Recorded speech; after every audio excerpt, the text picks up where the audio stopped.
Purihin po ang ating Panginoon. Magandang umaga po sa lahat na ating mga kapatid. Ito po si Brother Fernan Celebre ng District 8 sa pangunguna po ng Pastor Pedro Gondraneos.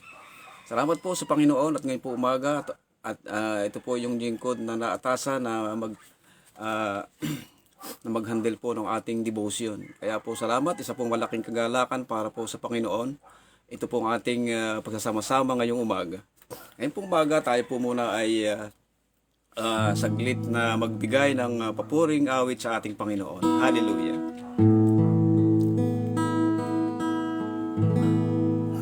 Kay buti-buti niyo, Panginoon, sa lahat ng oras, sa bawat araw. Kayo'y laging tapat kung magmahal.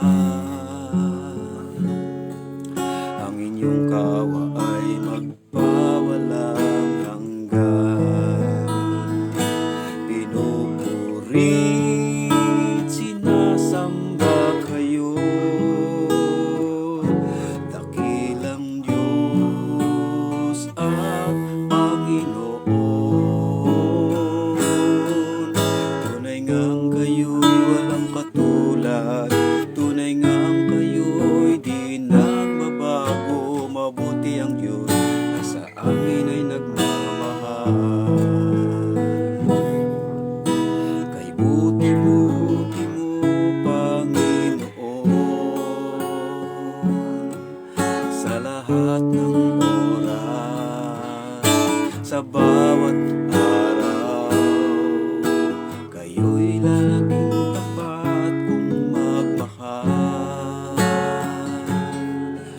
Ang inyong kawa ay magpawalang hanggan. Pinupuri, sinasamba kayo, dakilang Diyos at Panginoon. Tunay ngang kayo'y walang katulad, tunay ngang kayo'y di nagbabago. Mabuting Diyos na sa amin ay nagmamahal. Pinupuri, sinasamba kayo, dakilang Diyos at Panginoon. Tunay ngang kayo'y walang katulad, tunay ngang kayo'y di nagbabago. Mabuti ang Diyos na sa amin ay nagmamahal. Mabuting Diyos na sa amin ay nagmamahal. Mabuting Diyos na sa amin ay nagmamahal.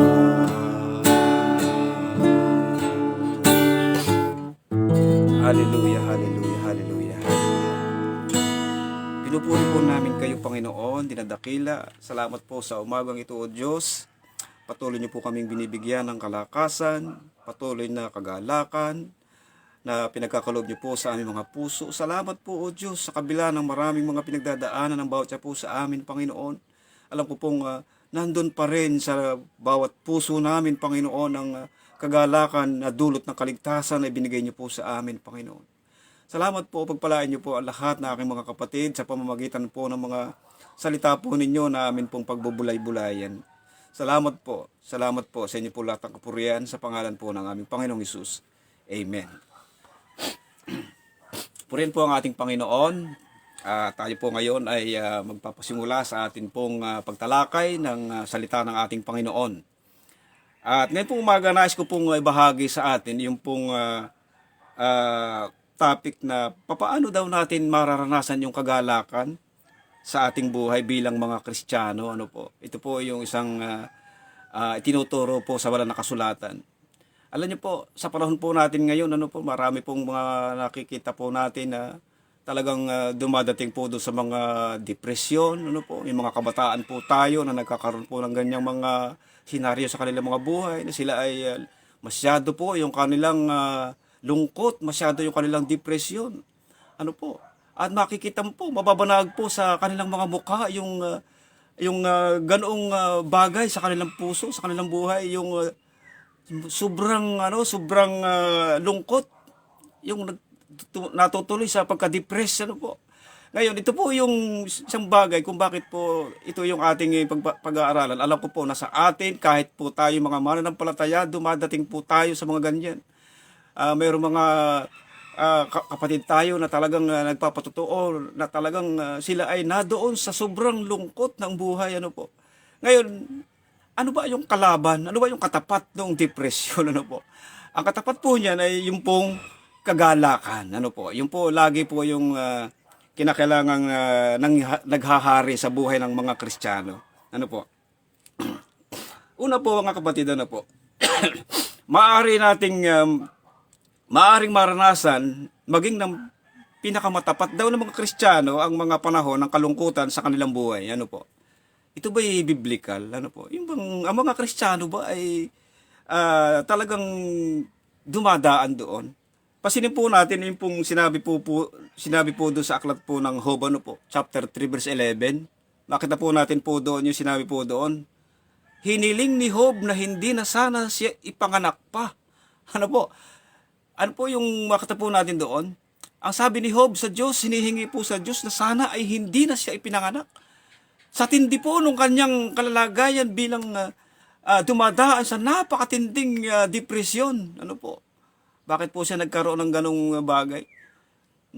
Kita po natin, ano po, namatay lahat yung kanyang mga anak, yung kanyang ari-arian, yung lahat ng kanyang mga kayamanan, nawala. Yung kanyang bahay, ay talagang nawas out pong lahat, yung lahat ng kanyang kabuhayan. Ano po? At doon, may dumating na mga kaibigan sa kanya, siya pinalalakas, pero hindi naging sapat yung kanilang mga sinasabi kay Job. Ano po? Kaya po sabi po doon ni Job, hiniling na lang niya na siya ay mamatay na. Ano po? Tingnan po natin doon. Mayroon po pang pangyayari pong ganoon sa aklat po ng Awit, chapter 55, verse 6 hanggang 8, sabi po doon. Nanalangin si David, dadalhin siya ng Diyos isang lugar na hindi na kailangang humarap pa. Ano po? Si David, dumaan din po siya sa ganitong kalalagayan. Kaya niya nasabi doon, nanalangin siya, nadalhin na siya ng Diyos doon sa lugar na hindi na siya makikita ng tao. Ano po? Sa pagtatago, sa sobrang pinagdadaanan niyang hirap ng kanyang kalooban, yung lungkot sa kanyang buhay, ano po. At isa pa po, may iba po sinabi po doon, sabi po doon sa awit, sabi po ni David, chapter 55, verse 5, sa tindi ng takot, ako'y nanginginig, sinasaklot ako ng sindak sa loob, ng labis. Ano po? Pakita natin po rito yung mga senaryo po diyan sa mga talata, na sila na mga dakilang mga lingkod ng Diyos, ano po, dumadaan sa mga ganon. Nakapagsasalita sila nung ganong bagay. Gagaya na sinabi po doon ni Job na sana ay mamatay na siya. At tapos dito, sabi ni David, sa tindi ng takot, ako'y nanginginig at sinasaklot ako ng sindak na labis. Ano po? Labis na sindak. Ano po? Ganun po yung nararanasan po niya. At pagkatapos natalunin ni Elias ang 450 mga propeta ni Baal sa pamamagitan ng apoy, ano po, na nagmula sa langit, sa aklat po yun ng mga hari, chapter 18, verse 1, buong chapter. Tumakas siya sa disyerto at hiniling sa Diyos na bawian na siya ng buhay. Mga lingkod po ito ng Diyos, ano po, na dumadaan sa napakatinding mga kalungkutan.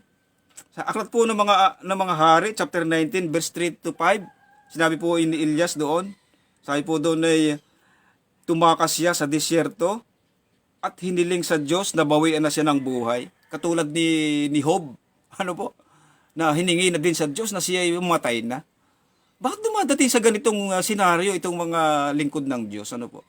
Tayo ba ay, hindi ba tayo katulad nila? Ano po? Na hindi tayo dadaan sa ganon? Kaya mga kapatid, ano po po?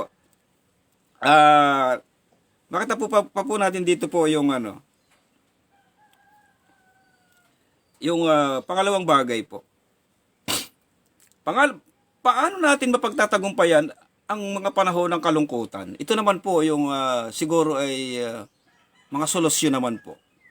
Ano, kita po natin dito yung katanungan na paano daw natin mapagtatagumpayan ang panahon ng kalungkutan.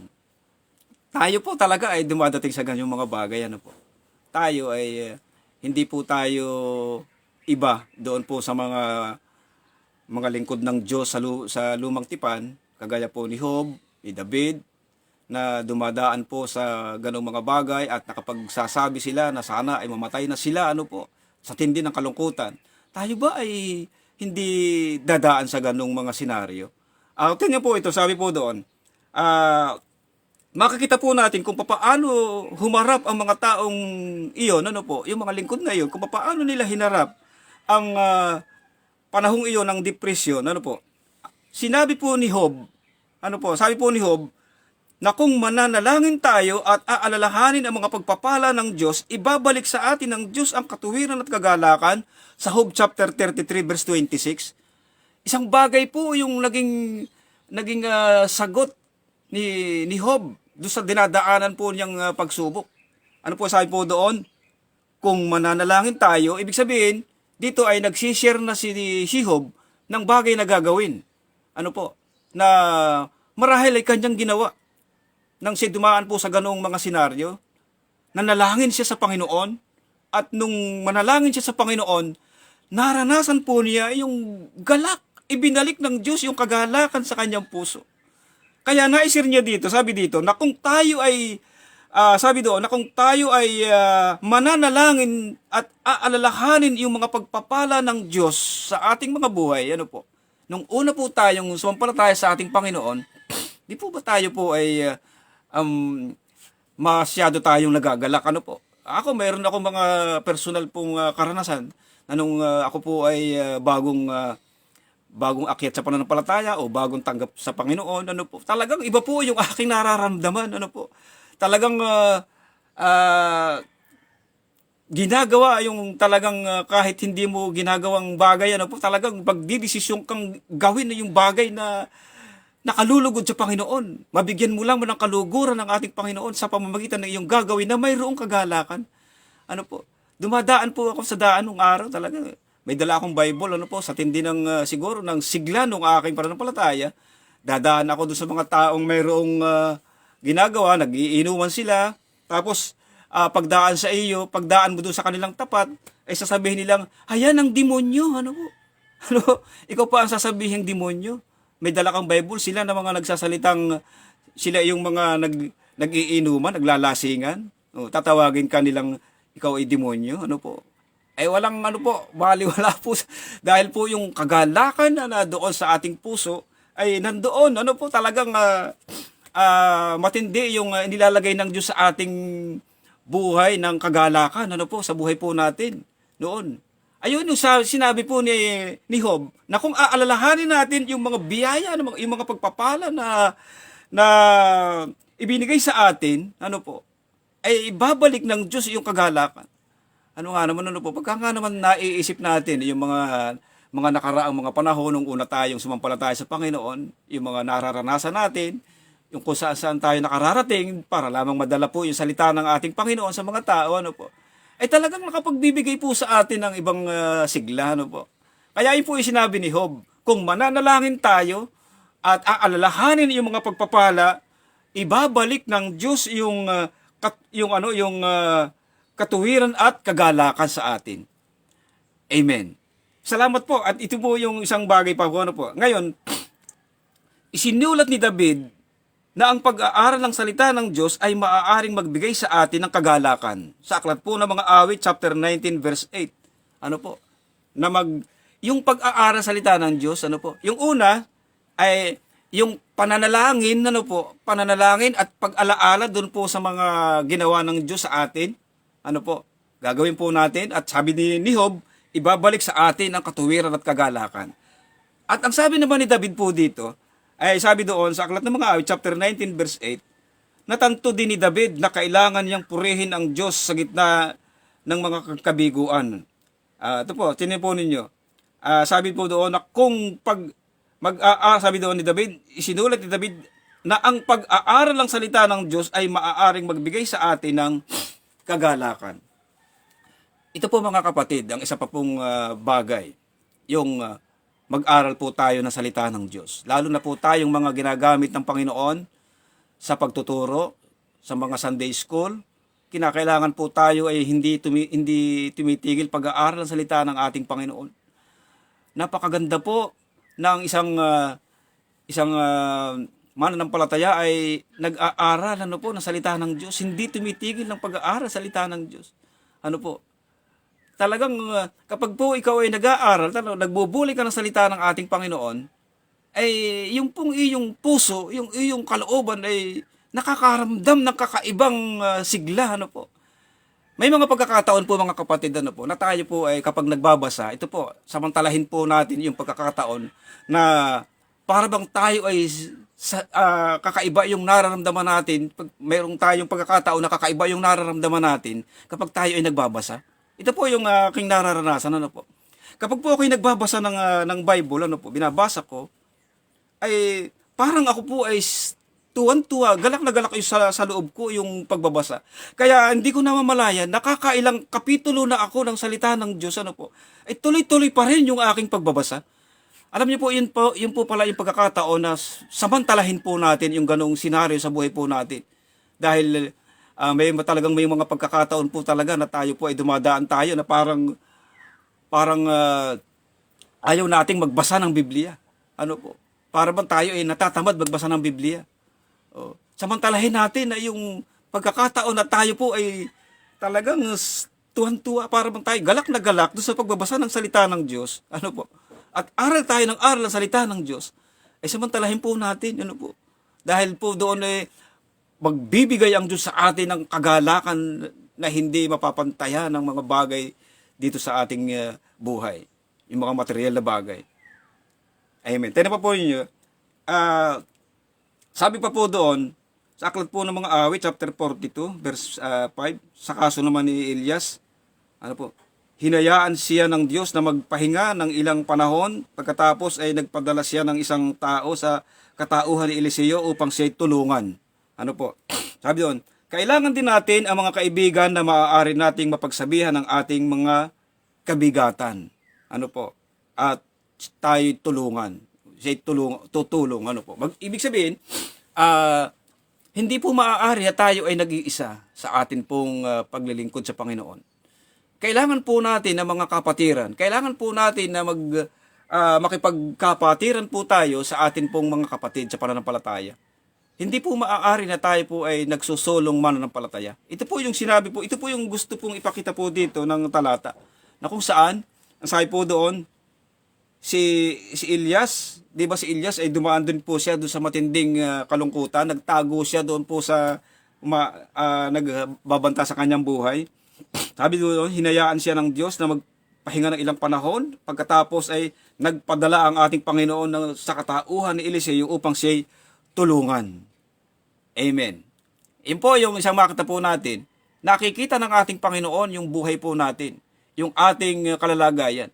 Kaya ang Panginoon, nagbibigay siya ng mga kapatid o kapatiran ng mga taong magiging kaibigan, magiging ika nga po ay magiging kasangga natin sa pananalangin, sa pagbabasa ng Biblia, sa pag-aaral. Ang Diyos ay nagbibigay po siya. Hindi maaaring tayo po ay nag-iisa. Kailangan po natin na tayo po ay nakikisalumuha doon po sa mga kapatiran. Mayroon po akong kilalang tao na sapat na raw sa kanya yung siya ay nakikinig ng salita ng Diyos sa radyo.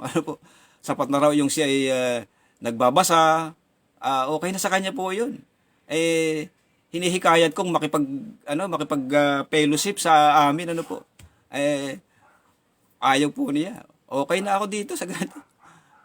Wala po yung biblical na na sinasabi yung isang tao ay pwede nang maging sapat na sa kanyang buhay yung siya ay nadon na lang sa bahay, nakikinig ng salita ng ating Panginoon at hindi naman nakikisama doon sa mga makasalanan, ano po.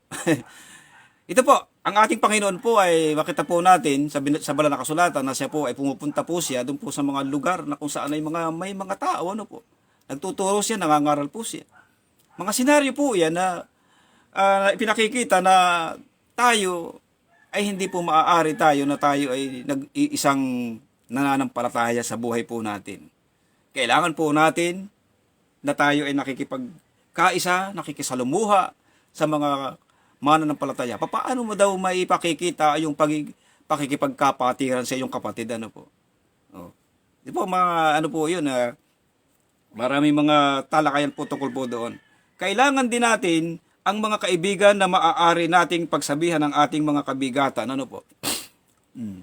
Para daw po, di po ba may merong ganon, na kapag po yung problema ay hindi mailabas, walang mapagsabihan, talagang nag-uuk-uk yun doon sa loob, sa iyong puso, ano po. Talagang iyan ang magdadala sa iyo sa depresyon. Ano po. Ngayon sabi pa po doon, pinakamahalagaan niya dito, pangatlong bagay, pinakamahalaga, tiyak na ang patuloy na pagbibigay ng pansin sa ating mga problema, mga sama ng loob at sa ating nakaraan ay hindi maaaring magdulot sa atin ng espiritual na kagalakan. Hindi matatagpuan ang kagalakan at materialismo o sa psychotherapy at lalong hindi ito matatagpuan sa sobrang pagpapahalaga sa ating mga sarili. Ito ay matatagpuan tanging kay Kristo lang. Ano po? Salamat po sa ating Panginoon. Ito po yung isang napakahalagang bagay na maaari po nating makita. Yung mga bagay, yung pakikisalamuha, yung pagbabasa ng Biblia, yung pananalangin, magdudulot po yan sa atin talaga ng kasiyahan. Ano po? At ang pinakamahalagang maaari po nating malaman kung saan po talaga kung ano yung pinagmumula ng matinding kagalakan ay walang iba kundi ang ating Panginoon. Ano po? Siya po yung nagsabi na dapat po tayo ay nagbubulin ng salita ng ating Panginoon. Siya rin po yung nagsabi na dapat tayo ay nananalangin. Siya yung nagsabi na dapat tayo ay nakikisalamuha, ano po, sa Panginoon. Ang sa Aklat ng Pilipos, ano po? Sige, ito po yung huling bahagi po. Sa huli, ano po? Tandaan niya natin na tanging sa pamamagitan lamang ng banal na espiritu tayo makakatagpo ng tunay na kagalakan, ano po? Ito po yung isa. Ano po? Ang banal na espiritu po ang sinasabi po dito na makakatagpo ng tunay na kagalakan. Ang sabi po doon sa aklat po ng mga Awit, chapter 51, 11-12, at saka po yung Galatia, chapter 5, verse 22, unang Tesalonica, chapter 1, verse 6, ano po, mga talata po yan na nagsasabi na ang banal na espiritu ay nagdudulot sa atin ng kagalakan. Ano po? Ang Panginoong Hesus, nagdudulot po siya sa atin ng kagalakan. Ano po? Ang banal na espiritu, siya din po ay nagdudulot sa atin ng kagalakan. Sabi po dito,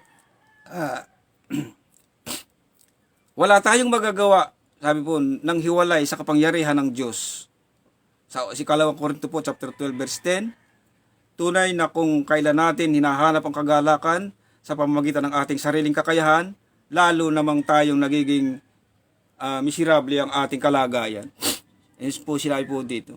Pagka po daw po ang inuuna po natin ay yung sarili po nating kalakasan o doon tayo umaasa sa sarili nating kalakasan para tayo ay tumanggap ng kagalakan, ano po, ay lalo daw po tayong napupunta doon po sa pagiging miserableng kalalagayan. Kapag po nagiging baliwala po sa atin yung paggawa ng Panginoon sa buhay po natin at doon tayo napupokus doon sa ating kakayanan, ano po, lalo daw po tayong mawawala ng o magiging miserable yung ating kalalagayan. Sa aklat po ng Mateo, sabi po doon, 11:20, 28:30, ang sabi po doon, Mateo chapter 11, verse 28, 11, verse 28 to 30, ano po, doon, hanapin ang kanyang muka sa pamamagitan ng panalangin at pag-aaral ng kanyang mga salita. Ano po yung sabi po doon? Ang Panginoon ay nag-aanyaya, ano po, ali kayo anya, at kayo ay aking papagpapahingahin, ano po, Isang napakagandang senaryo po yun, doon sa lahat ng mga nabibigatan, sa lahat ng mga mayroong mga mabibigat na problema, ang sabi ng ating Panginoon ay lumapit sa Kanya. Ano po? Inaanyayahan ng ating Panginoon na lumapit sa Kanya doon. Ano po? At ano po yung sabi ng ating Panginoon? Bibigyan ng kapahingahan. Ano po? Kapag po tinanggap ng isang tao yung ganong sinabi ng ating Panginoon na bibigyan ng kasiyahan, bibigyan ng kapahingahan, ay umasa po tayo na nandoon po yung kagalakan sa puso ng tao na binigyan ng kapahingahan. Kasi po yung tao po ay punong-puno po ng punong-puno ng kalungkutan, punong-puno ng lahat ng mga mabibigat na bagay sa buhay. Yan po yung magiging dahilan kung bakit po tayo ay o kung bakit ang isang tao ay nagiging depressed po, nagkakaroon ng depresyon. Ano po? Kaya po ang Panginoon ay mayroon siyang salita na kung sino man ang mayroong kabigatan, sino man yung nahihirapan na sa kanyang buhay, wala nang malamang gawin, bumaling sa Panginoon. Lumapit sa Panginoon. At ang sabi ng ating Panginoon, bibigyan tayo ng kapahingahan. Amen. Napakaganda pong bagay po yun. Ano po yung binibigay ng Panginoon? Kapahingahan. Magpapahingalay yung mga problema, yung mga pagkakaroon ng depresyon sa iyong buhay, yun po ay mawawala. Magpapahinga. Di ba sabi ng Panginoon? Magpapahinga. Papagpapahingahin. Ngayon, yun po yung isang bagay, ilang minuto na lang po tayo. Tayo po doon ito po teka lang. Ang Diyos ang nagbibigay sa atin ng pag-asa at ang nagkaloob. Ang Diyos na nagbibigay sa atin ng pag-asa ang magkakaloob nawa sa inyo ng kagalakan at kapayapaan sa pananalig upang sumagana kayo sa pag-asa sa pamamagitan ng kapangyarihan ng Espiritu Santo. Sabi po yun doon sa Roma 15:13, na kung saan sabi po doon, ang Diyos ang nagbibigay sa atin ng pag-asa. Pag po mayroong pag-asa na, kasi po tayo po ay, kapag po, sino ba yung nararamdaman ng walang pag-asa, Di po pa pagka tayo ay parang hirap na hirap tayo doon sa ating loob. Pag walang pag-asa, halimbawa, umaasa tayo na tayo ay magkakaroon tayo ng magandang trabaho, At yung trabahong iyon ay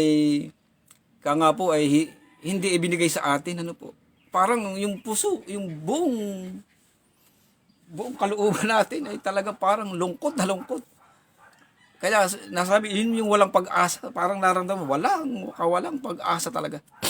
Napakahirap yung ganong kalalagayan, Yung nakaramdam tayo ng kawalang pag-asa, Napakahirap na bagay.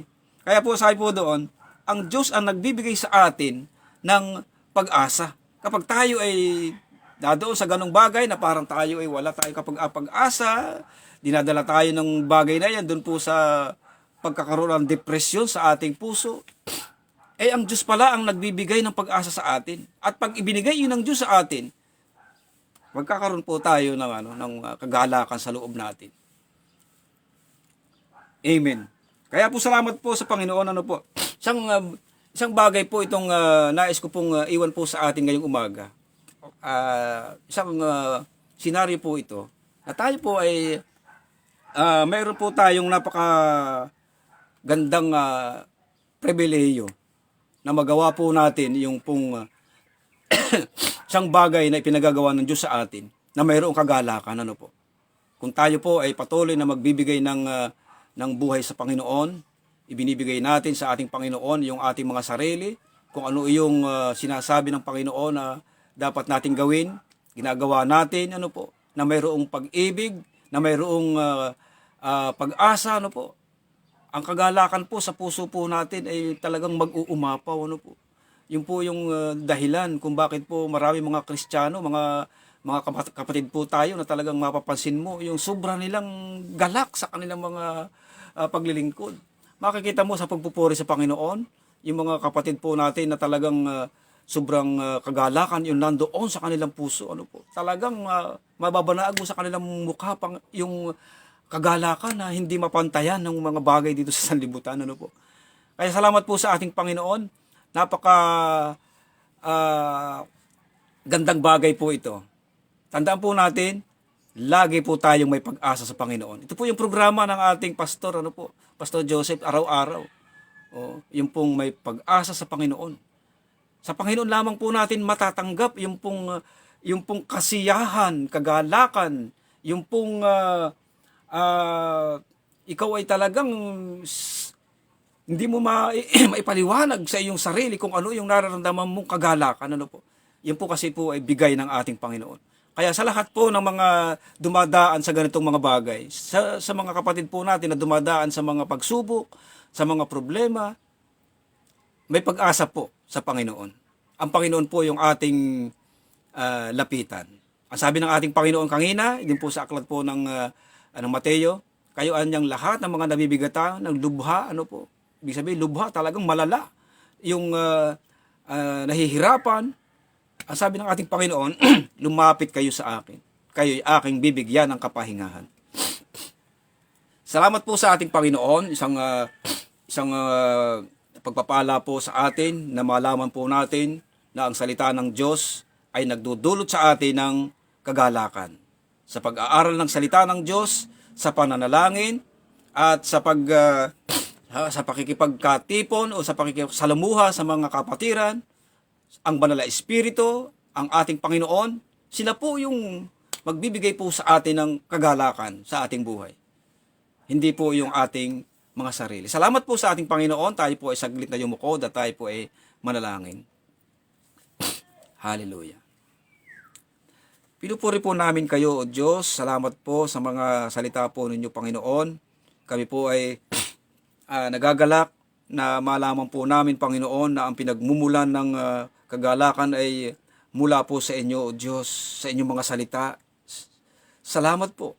At sa pamamagitan po ng aming mga pananalangin, sa pamamagitan ng aming pagbubuli ng mga salita po ninyo, Panginoon, kami po ay nakakaranas, Panginoon, ng kakaibang kasiyahan, O Diyos. Alam po namin na ito po ay galing sa inyong mga salita, Panginoon. Kaya po kami ay nagpupuri, nagpapasalamat, Panginoon, sa mga biyaya at pagpapala na lagi po niyong binibigay po sa amin. Salamat po, sinasamba po namin kayo, O Diyos, dinadakila, pinupuri, Panginoon, pinasasalamatan, O Diyos. Salamat po. Nawa po ang mga salita po ninyo ay maging kasangkapan upang ang lahat ng mga anak po ninyo, O Diyos, ay magkaroon ng sobrang kagalakan sa kanilang mga puso, Panginoon. Wasakin niyo po ang depresyon na naghahari sa buhay ng mga kabataan, Panginoon, sa mga katandaan man. Patuloy po kayong magbibigay ng kagalakan sa kanila, Panginoon. Lalo na po sa panahon po namin ngayon na ang mga nangyayari sa aming kapaligiran ay nagdudulot ng kalungkutan, nagdudulot ng takot, nagdudulot ng depresyon sa maraming mga tao, Panginoon.